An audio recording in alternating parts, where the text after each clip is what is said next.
Hello students, good morning all of you. So welcome to this online class. Once again I'm just requesting you to the people who have not subscribed to my channel.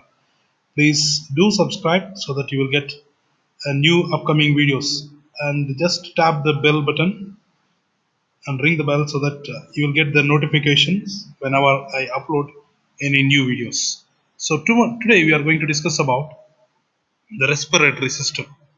Coming to the respiratory system, what are the parts of respiratory system? And in the examination point of view, what are the things you need to write? So these are the things I'm just going to discuss now. Okay, coming to this respiratory system. Respiratory system is going to divide into two parts: upper and lower respiratory tract. In this image, try to see the respiratory tract. In the upper respiratory tract, we can identify the nose, nasal cavity. Then behind the nasal cavity and behind the oral cavity, we can identify a musculo-membranous tube. This tube is called as the pharynx. So pharynx, it is opening into nose above, then it is opening into mouth just below the nasal cavity. Then after that, it opens into the laryngeal cavity. So these are the things we are going to discuss. So what are the other features which we can identify? Let us see that. Yes, now we are going to see this upper and lower respiratory tract. So what I discussed now is the entire respiratory tract we are going to divide into two parts: upper and lower respiratory tract. So here you can see that in the lower respiratory tract we can identify the larynx, trachea, then bronchus, and this bronchus it opens into the hilum of the lungs, and then it is going to divide into bronchioles. Okay, and the terminal part of the bronchioles you can identify alveoli. These are the sacs which we can identify, and then we can identify the lungs. So, in the upper respiratory tract, we can identify the nose, nasal cavity, nasopharynx, oropharynx, then the laryngopharynx. Okay, so this dark color one, this purple color one, which I am showing you over here, that is nothing but upper respiratory tract. Why it is called as upper respiratory tract? Because when you inhale the air, when you inspire the air, first through the nose the air enters into the nose, then the air enters into the nasal cavity, then after that the air reaches to the nasopharynx, then after that it reaches down, and this part is called as oropharynx, and then the air descends down to the laryngopharynx, then the air enters into the laryngeal cavity through the laryngopharynx. Okay, so the names nasopharynx, oropharynx, laryngopharynx, these are the three parts of pharynx that we are going to discuss shortly. And here the lower respiratory tract parts: larynx, trachea, bronchus, bronchioles. So bronchus means before it enters into the lung, it is called as bronchus. After it enters into the lung, it is called as bronchiole. Okay, so that is about the lower respiratory tract along with the lungs. Then structurally, the upper, it is the respiratory tract system. It is divided into two parts. So try to write down these notes: nose, pharynx, and associated structures which will come under upper respiratory tract. In the lower respiratory tract, we can identify larynx, trachea, bronchi, and the lungs. Okay, please write down these notes, and you can write in the examinations as well. Then functionally, it is consisting of respiratory and conducting zones. Respiratory and conducting zones. Respiratory zone, it is consisting of the site of gases exchange. Where the gases exchange takes place, the gas exchange takes place at the alveoli of the lungs. And this consisting of bronchioles, alveolar ducts, and the alveoli. So this part means inside the lung, that part is called as the respiratory zone. The passage which the air is passing, that zone is called as conducting zone. Okay, so here you see that conducting zone provides rigid structures for air to reach the sides of gases exchange. So how the air is reaching to the alveoli? It is reaching to the alveoli through the nose, through the nasal cavity, then it enters into the nasopharynx, then it enters into the trachea. Okay, so that is all about the conducting zone. Conducting zone. Then coming to this respiratory muscles. What are the respiratory muscles? Diaphragm and other muscles means intercostal muscles. Diaphragm, which is a muscle separating the thoracic viscera and the abdominal viscera. Whereas the intercostal muscles, the name itself, it says that inter means between, coastal means ribs. So between the ribs, the muscles which are present, they are called as intercostal muscles. The intercostal muscles and the diaphragm, they will come under the respiratory muscles. So here you can see coming to the upper respiratory tract parts of the upper respiratory tract. First one is nose. Nose, which we can identify here, external nose. We can identify the root of the nose over here, and here you can see the apex of the nose. On either side we can identify these are ala of the nose, ala of the nose. And we can identify two nostrils. Nostrils are divided by a septum called as medial nasal septum. Medial nasal septum. Then, so see here the internal nose. What are the structures we can identify inside the nose? So, the outside, which we can identify the root of the nose, then we can identify the apex of the nose. Then these two are ala of the nose. Inside the chambers, they are called as nostrils or nares. Nares. Nares are nostrils. They are separated by a septum called as medial nasal septum. Just below the apex of the nose, at the middle bridge of the nose, below this nose, at the middle part of the upper lip, we can identify a small depression called as philtrum. Philtrum. So that's we have seen the parts of external nose, and now we are going to see the internal structures of the nose. Okay, so here inside this medial nasal septum, and then we can identify the right and left ala of the nose. What are the structures are present are cartilages are present. So that is the reason we can bend our nose easily. Okay, we can bend our nose easily by the presence of the cartilages in the medial nasal septum and as well as the ala of the nose. So coming to the inside interior of the nasal cavity, it lies posterior to the external nose and it is divided into a midline nasal septum. It is also called as medial nasal septum, and then it opens posteriorly into the nasal pharynx via internal nares or internal nasal apertures. The ethmoid and sphenoid bones form the roof. The floor is formed by the hard and soft pellets. Okay, so that is about the interior part. Okay, interior, but I will show you all these things. You try to write down these notes. Try to write down these notes. Then we can see that the nasal cavity. What are the structures we can identify inside that? The vestibule. Vestibule is a nasal cavity superior to the nares. Then vibrissae, the hair follicles which are present inside the nose nasal cavity called as vibrissae. They traps the foreign materials or dust particles.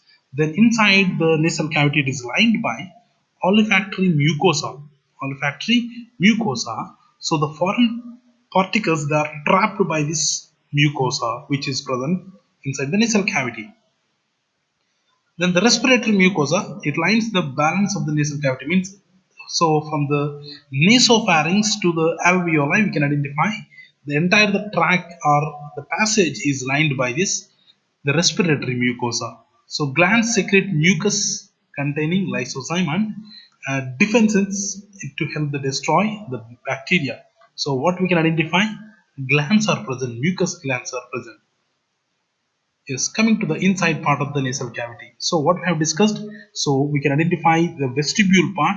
So this is called as vestibule. The hair follicles are called as vibrissae. Then we can identify inside the cavity, we can identify. So the roof part is formed by ethmoid bone anteriorly and then posteriorly sphenoid bone, and the floor is formed by the hard palate.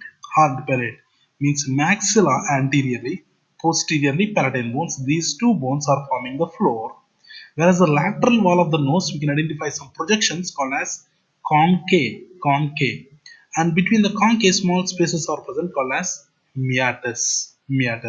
So the air sinuses, paranasal air sinuses. Name itself, it says that para means surrounding, nasal means nasal cavity, air sinus. They are filled with air. That's why they are called as paranasal air sinuses. These paranasal air sinuses, they opens into the nasal cavity, opens into the nasal cavity. So what is the action of these paranasal air sinuses? Or the functions are, one, they are air conditioned chambers and they humidify the air. They humidify the air. When you inspire the cold air, it will become hot air by the presence of this paranasal air sinuses. Examples are frontal sinus, sphenoid sinus, maxillary sinus, and ethmoidal air sinus. These are the four bones. Even posteriorly, we can identify the mastoid process also. It is also comes under the pneumatic bone, pneumatic bone. But here only these four bones, sphenoid, frontal, ethmoid, maxillae, they are called as paranasal air sinuses. So, see here, inspired air is humidified by the high water content in the nasal cavity, warmed by rich plexus of capillaries, then ciliated mucosal cells remove the contaminated mucus. Then, concave, what I have explained, I have shown you over there. I am just showing you the nodes of this concave, superior, middle, and the inferior concave. Okay, you please try to pause it and write down these notes, copy down these notes. Then the functions of the nose. What is the function actually? It provides an airway. It provides an airway for respiration, then humidifying and warming the air, then filtering the inspired air and cleaning it of the foreign matter, and serving as a resonating chamber for speech and housing of the olfactory receptors. So the, as I said earlier, four paranasal air sinuses, they prevent resonance. They prevent resonance. Okay. So that is about the functions of the nose. So functions of the nasal mucosa. It is during inhalation, the concave and the nasal mucosa, they heat the filter and heat and the moisture in the air. During exhalation, these structures reclaim the heat and moisture, minimize the heat and the moisture loss. Then, as I told you earlier, paranasal areas are four bones which are having spaces inside. They are called as paranasal air sinuses. Okay, they lighten the skull. They lighten the skull and help to warm the moisture air, or is cool air. Then coming to this pharynx. Pharynx is a funnel shaped of skeletal muscles that connects the nasal cavity and mouth superiorly. Okay, then below it is connecting the larynx and the esophagus inferiorly. Okay, it is extending from the base of the skull to the level of the sixth cervical vertebra. Let me show you all these things. So the pharynx anteriorly it is opening into the nose, then below the nose it is opening into the mouth, and then below that mouth it is opening into the larynx. Larynx means the voice producing organ. Okay, so that is why the part which is opening into the nose called as nasopharynx, the part which is opening into the mouth called as oropharynx, below that which is opening into the larynx called as laryngopharynx. So nasopharynx, it lies posterior to the nasal cavity. It is lying posterior to the nasal cavity, inferior to the sphenoid bone, then superior to the level of the soft palate, and strictly it is an air passage. Okay, so these are the features of the nasopharynx. So the pharyngotympanic tube or auditory tube, it opens into the lateral wall of the nose. Then oropharynx, it is present below the behind the mouth, behind the mouth, and that it extends inferiorly from the level of soft palate to epiglottis. It is common pathway for both air and as well as to the food. Why? Because the food it is passing through the mouth, right? Then when you after become bolus, the bolus enters into the oropharynx. Whereas the air, after you inspire the air, first it enters into the nose, then after that it enters into the nasopharynx, then after that it goes down and reaches to the oropharynx. Yes. Then coming to the laryngopharynx, it serves as common passageway for food and the air. But so during the deglutition, the respiration process does not takes place. Okay, or during respiration, when you are taking air, we cannot swallow the food. So deglutition process, it is slightly difficult. Okay, that is the reason our elders, they used to say that you should not talk when you are eating. So if you speak when you are eating, the food particles, they may enter into the respiratory passage. Okay, so let me show you this respiratory passage. First one is the laryngopharynx, the opening of the laryngopharynx. So here, the larynx means the voice producing organ. Voice producing organ. In this voice producing organ, it is made up of the nine cartilages. Nine cartilages. In that nine cartilages, three are paired cartilages and three are unpaired cartilages. So the paired cartilages and unpaired cartilages. Let me show you first the unpaired cartilages. Here you can identify leaf-shaped cartilage called as epiglottis, and here you can identify the shield-shaped cartilage called as thyroid cartilage. Below that we can identify ring-shaped cartilage called as cricoid cartilage. Then after that, the paired cartilages are arytenoid cartilage, carniculate cartilage, and the cuneiform cartilage. So these are the paired cartilages. You try to see these three cartilages names: arytenoid, carniculate, and the cuneiform. These are paired, means two are present. Okay, they are paired. Whereas this thyroid, epiglottis, and the cricoid, they are single. Okay, they are single. So 6 plus 3, 9 cartilages are present in the larynx. Okay, so you write down these notes for this: thyroid cartilage, Adam's apple; cricoid cartilage, signet ring-shaped cartilage. Then we can identify the epiglottis is a leaf-shaped cartilage. It closes the glottis during swallowing. Okay, so then moving forwards, it is a voice box. Voice box. It attaches to the hyoid bone and opens into the laryngopharynx superiorly and continues with the trachea inferiorly. Okay, inferiorly. See here, it is continuous with the trachea inferiorly. So this entire cavity is called as laryngeal cavity. Laryngeal cavity. So the air, it enters from posterior to anterior like this, and then it descends down and reaches to the trachea. So this passage, which we can call it as, it is present in the lower respiratory tract. Lower respiratory tract. Upper part of the lower respiratory tract. Okay, upper part is occupied by the larynx. Just below the larynx, you can identify these ring shapes. These are nothing but the tracheal rings. Tracheal rings. Then after that, the structures of the voice production. These are the vestibular folds, vocal folds. Okay, so I'll show you an image so that you will see and remember the things. Yes, here you can see that. So here you can identify two pairs of folds are present, above and below. So the below we can identify the vocal folds, above we can identify the vestibular folds.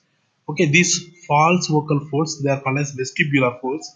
True vocal folds, these are called as vocal cords. Vocal cords. So the phonation process or the voice production, it happens by the expired air. When you uh, expired, means the air is coming outside from the body, that is called as expiration process. That expired air, which causes the vibration in the larynx, causes the voice producing or voice production.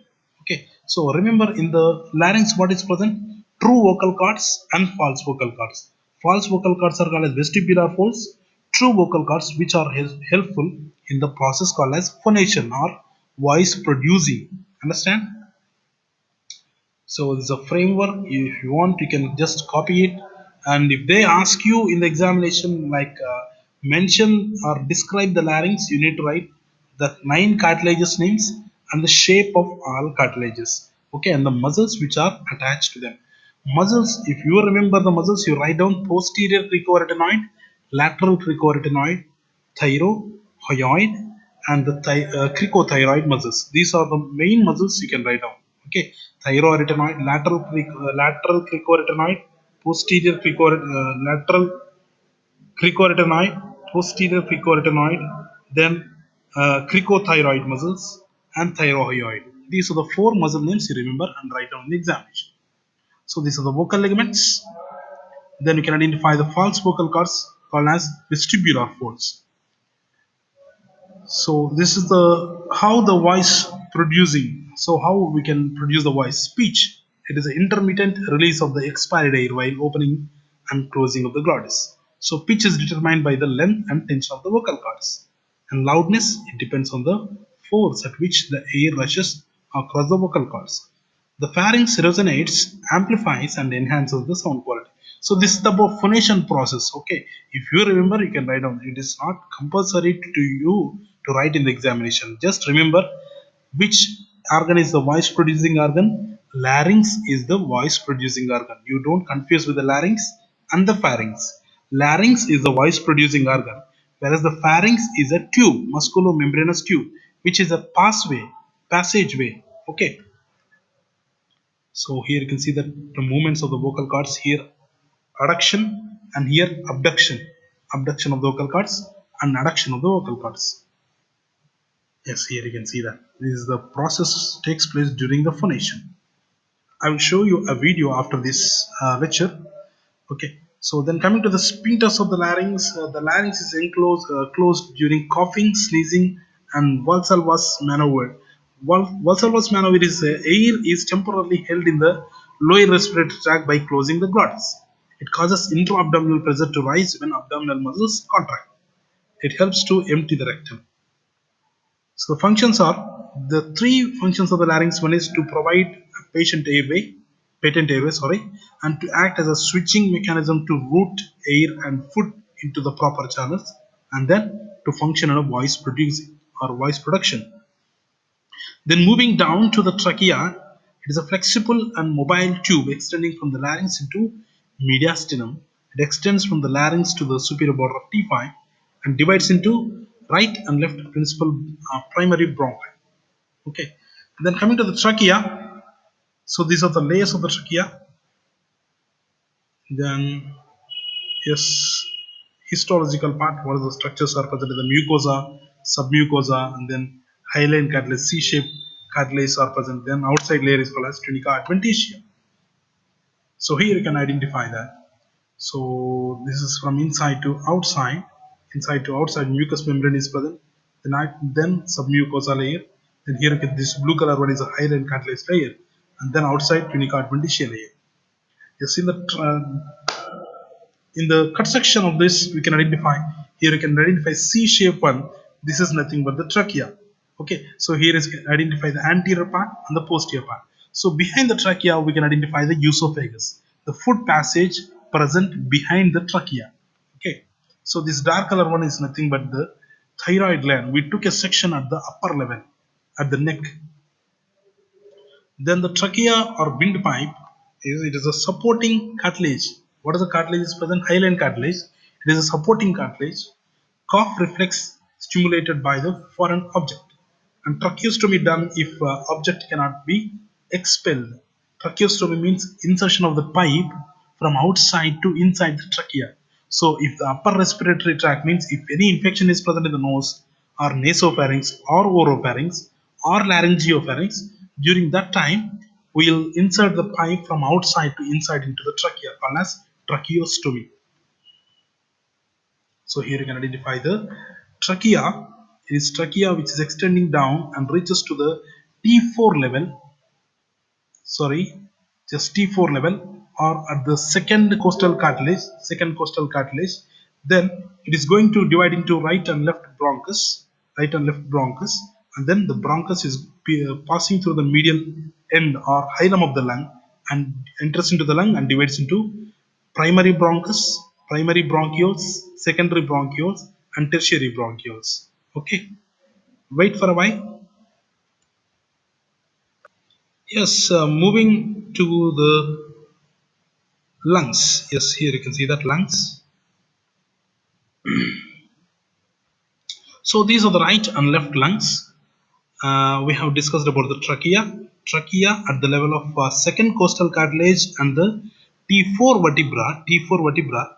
This trachea is going to divide into right and left principal bronchus or primary bronchus. The bronchus enters into the lung and divides into primary bronchioles, secondary bronchioles, And last, tertiary bronchioles. Tertiary bronchioles. At the tertiary bronchioles, we can identify the alveoli which are covering the tertiary bronchioles. Okay, then bronchi, let me explain you one by one. Bronchi, right and left principal bronchi, goes to the right and left lungs. Then after that, the division bifurcation is called as the carina. Then it divides into the bronchial tree, secondary and tertiary bronchioles. Okay, then after that, the structural changes with the branches. This is the histological differences what we can identify in the bronchus, primary, secondary, and tertiary. I will show you what is necessary for you. Then here you can see the bronchial tree. Tissue walls of the bronchi mimic that of the trachea, as conducting the tubes become smaller and structural changes occur. Okay, cartilage support the structures change. The epithelium also changes. So these are last parts called as we can identify bronchioles, consisting of cuboidal epithelium, histological changes. Okay, let me explain you the gross anatomy of the lungs. So you write down these things. These are very important. You need to write in the examination. So lungs occupy all of the thoracic cavity except the mediastinum. Mediastinum means the space between the two lungs called as mediastinum. Except that part, entire the thoracic region, thorax region is occupied by, thoracic cavity is occupied by the lungs. So the parts of the lungs are, one is root, then costal surface, apex, base, and the hilum. Okay, so root is site of the vascular and bronchial attachments. Then coastal surface means, again the coastal surface is divided into anterior, lateral, posterior surface in contact with the ribs. Okay, I will show you these surfaces and all. Then pleura. Pleura is a closed double layered pleural membrane. It's just like a sac, as you have seen the peritoneum which is suspending or covering all the abdominal organs. In the same way, here the pleura also covering the lungs. So it is a double layered membrane which is covering the lungs. Okay, so the layer which is fusing with the surface, that is called as visceral pleura, and outside layer is called as parietal pleura. So between the parietal pleura and the visceral pleura, the space is called as pleural cavity. Pleural cavity.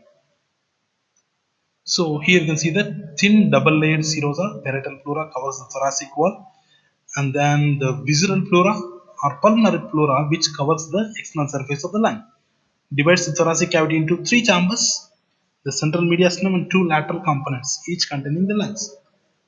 Okay, so here you can see that. So here we are seeing the lung over here. Then outside the lung, inside the thoracic cavity, we can identify the two layers. Here you can see the outside layer. This layer is called as parietal pleura. Inside layer which is fusing with the surface of the lung, that is called as visceral pleura. Now this space is called as pleural cavity. Space is called as pleural cavity. Then the lungs, they're separated from each other by heart and other structures. So the left lung, which having a notch called as cardiac notch. Okay, so cardiac notch or impression which we can identify on the most of the part on the left lung. Then at the right lung, medial part of the right lung, we can identify small impression which is formed by the right atrium and the right ventricle. Okay, so inside the lung, we can identify there are 10 bronchopulmonary segments. So there are chambers of the lung. Okay, so here you can identify the features of the lung, apex, which we can identify over here, base, base is here. Then you can identify this surface, entire the surface is called as coastal surface. So the coastal surface again divides into anterior surface, lateral surface, and behind posterior surface.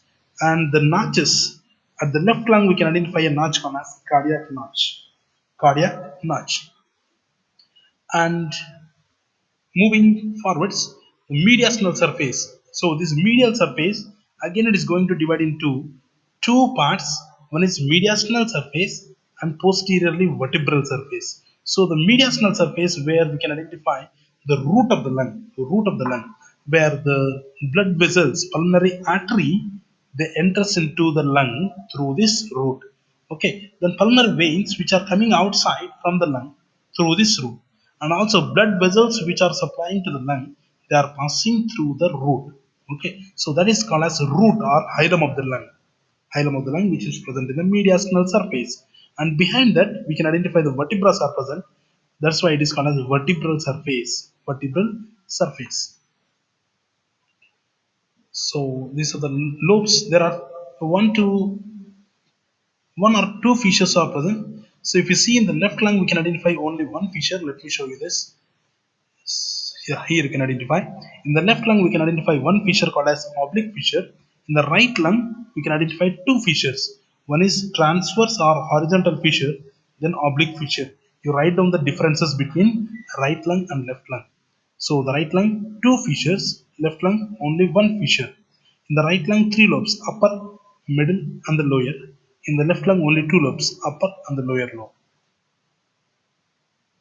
Okay, so that is about the lobes of the lung.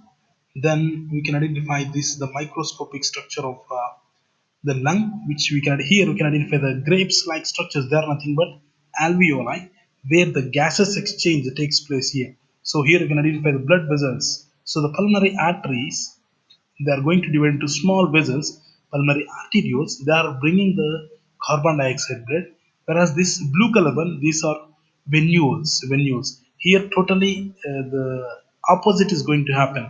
Whereas if you see all parts of the body, in entire the body, arteries they are carrying oxygen blood, veins are carrying carbon dioxide blood. But here in the pulmonary circulation, arteries are the arterioles they are carrying the carbon dioxide blood, venules they are carrying the oxygen blood. So carbon dioxide is coming and enters into the alveoli. Okay, so the carbon dioxide enters into the alveoli. Then through the inspiration we take oxygen, right? That oxygen enters into the venules. Okay, the carbon dioxide which enters into the alveoli, it goes outside in the form of expiration. Okay, that is about the gases exchange place takes place. And this is the respiratory zone. Respiratory zone means where the gases exchange takes place. Okay, almost 300 million alveoli are present. It begins as a terminal bronchioles feed into respiratory bronchioles. Respiratory bronchioles lead to alveolar ducts. Then it opens into the terminal clusters called as alveolar sacs. So here I just already have shown you this alveolar sacs. In this alveoli, you try to see the word and try to remember the structure, and you can draw the same image in the examination when they ask you about to write the lungs. Okay, so if you want to elaborate about the alveoli, what is the shape of the alveoli? Is cup shape outpourings. Alveolar sac is two or more alveoli sharing a common opening. So these are the types of alveoli, type 1 and type 2. These are not necessary for you. If you remember, you can write down. If you copy this, if you remember, you can write down in the examination. So the respiratory zone of the respiratory zone. Then here you can see the alveolus.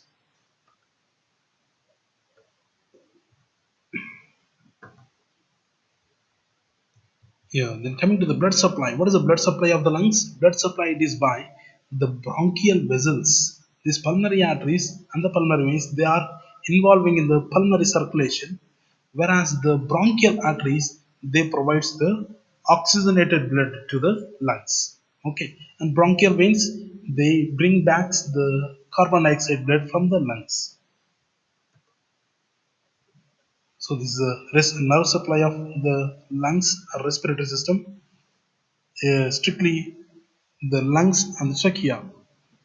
Okay, sympathetic and the parasympathetic system. Then coming to the clinical aspects, pulmonary function test with the help of spirometer, we can evaluate the respiratory function. Okay, then this is a total ventilation. These things you are going to study in your physiology. Yes, then plate anatomy. Let me show you this. Yes, pneumothorax. Pleural cavities are sealed cavities not open to outside. Injuries to the chest wall that let air enter the intrapleural space, called as pneumothorax. Okay, so if air is present inside the pleural cavity called as pneumothorax, collapsed lung on the same side as injury. Then here you can see the lungs and heart. So this space is called as mediastinum between the two lungs and the pleura. So here you can see the normal lungs, and if you smoke, if you're a smoker, if you are subjected to more pollution, then your lungs will become very dark. COPD, chronic obstructive pulmonary disease, it is exemplified by chronic bronchitis. Patients have a history of smoking, dyspnea, then coughing and frequent pulmonary infections. They will get this COPD disease, chronic obstructive pulmonary disease. So here you can see that digital clubbing. So this is the symptoms which we can identify in the COPD. Asthma, constriction of the bronchioles, which we can call it as asthma, characterized by dyspnea, means the breathing difficulty, then wheezing, sound will come during breathing, chest tightness, then airway thickened with inflammatory exudates magnify the effect of bronchospasms. And TB, tuberculosis caused by mycobacterium tubercle bacteria. Okay, so these are the symptoms. I don't want to waste the time for these things. You just see, pass it and try to see and write down. If you remember, you can write in the examination as well. Lung cancer, 90% of all patients with lung cancer were smokers. So beware of your habits, guys. Thank you.